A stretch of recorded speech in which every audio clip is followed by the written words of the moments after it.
नमस्कार मंडळी. तर मी आले रानात. आज जरा उशिरानंच आले रानात. जरा घरातलं काम होतं, दळणं हे संपली होती. तर दळणं केली, दळून ठेवली आणि आली आता रानात. ही बघा, ही पिशवी घेऊन आले. ही माझ्यासोबतच असते कायम, कारण यात काय असते तुम्हाला दाखवते.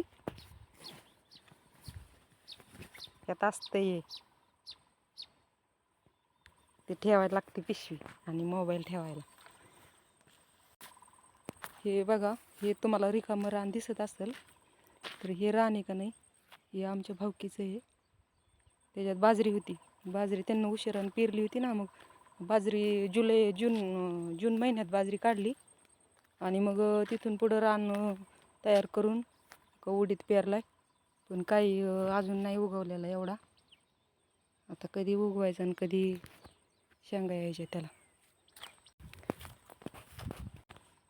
का नाही. मित्रांनो, सर्वांना मैत्री दिनाच्या हार्दिक शुभेच्छा, मनपूर्वक शुभेच्छा. आमच्या सर्व शेतकरी बांधवाकडून तुम्हाला मैत्री दिनाच्या हार्दिक शुभेच्छा. आज मी निघाले दुसऱ्या ऊसाच्या रानात. हे रस्ता जातोय बघा त्या ऊसाच्या रानाकडं, आणि ही सगळी भोवतून ऊसच असते. ती लई जायला एकट्याला भीती वाटते जायला, डुकरं असते ती ना, त्यामुळं. बघू शकता, आले मी ऊसाच्या रानात. तिकडचा दुसरा मोठा ऊस आहे आणि हे बारका 4च महिने झाले याला लावलेलं.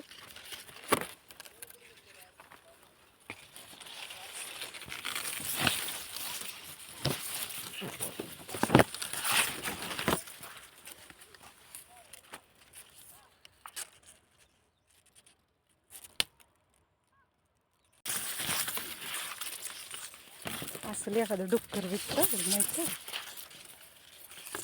लई पाल्यानं लई कापतंय तोंडाला.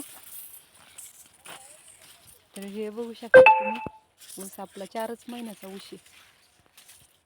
ही दुसऱ्या रानातली लागणी.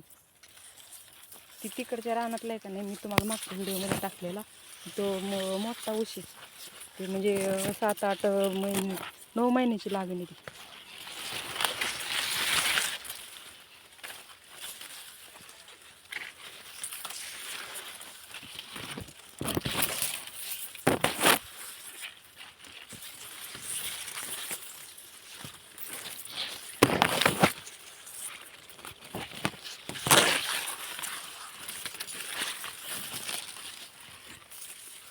कापते ते